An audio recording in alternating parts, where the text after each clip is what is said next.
થરાદ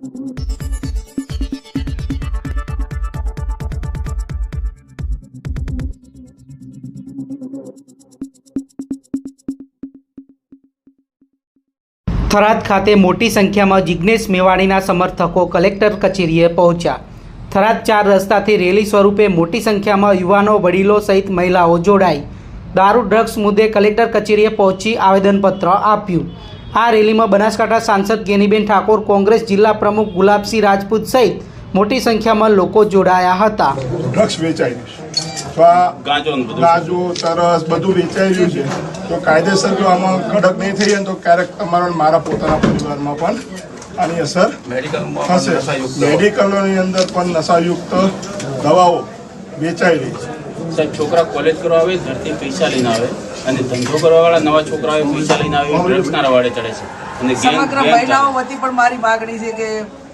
આ દારૂ અને આ કેફી પદાર્થોના કારણે જે મહિલાઓ અને બાળકો આ રજળિયા અને નાની ઉંમરે વિધવા જે બહેનો થાય છે, એને બધા પરિવાર અને એના બાળકો કઈ રીતે મોટા કરવા એ વિધવા થાય એને ખ્યાલ હોય અને સરકાર એક મા બાપ છે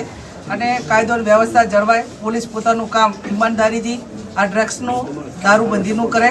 અને આવનાર સમયની અંદર આ વાવ ને થરાદ જિલ્લો એક વિકાસનો જિલ્લો બને અને બધાને ભાઈચારાની સદભાવનાવાળો જિલ્લો બને એવી અમે વહીવટીતંત્ર પાસે અપેક્ષા રાખીએ છીએ। પોલીસનું કામ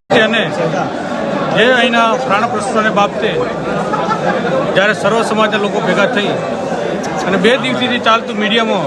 જિજ્ઞેશભાઈ મેવાણી પોલીસ અને પટ્ટાવાળી બાબતમાં જ્યારે જિજ્ઞેશભાઈ વિરુદ્ધની જે ટિપ્પણીઓ થઈ એને અમે વખોડી નાખીએ છીએ। તેમજ જિજ્ઞેશભાઈ ઉપર જ્યારે આપણે કોઈ પણ પ્રકારનો ખોટી રીતેની ટિપ્પણી થશે, એના ખોટા આક્ષેપો થશે તો અમે સહન નહીં કરીએ। તેમજ જે એને પરિસ્થિતિ છે, મહિલાઓ જે રજૂઆત કરી સાચી રજૂઆત છે, અમારી પર સરકાર તરફથી માગણી છે કે તમે જલ્દીથી જે શિવનગરની પરિસ્થિતિ ઊભી થઈ છે એ આખા બનાસકાંઠાની પરિસ્થિતિ, આ તાલુકાની પરિસ્થિતિ ઊભી ન થાય, આપણા બાળકો ડ્રગ્સના રવાડે કે દારૂ રવાડે ન ચડે, એના માટે અમે તમારી પાસે પણ માગણી કરીએ, સરકારને રજૂઆત કરીએ છીએ કે અમે જે આવેદનપત્ર, અમારું આવેદનપત્ર ધ્યાને લઈ અને તરત જલ્દીથી જેટલી થાય એટલો આની અંદર જે પણ પગલાં લેવા પડે પગલાં લઈ અને એનું જે પણ સોલ્યુશન કે નિકાલ થાય, નિકાલ કરવા મારી વિનંતી।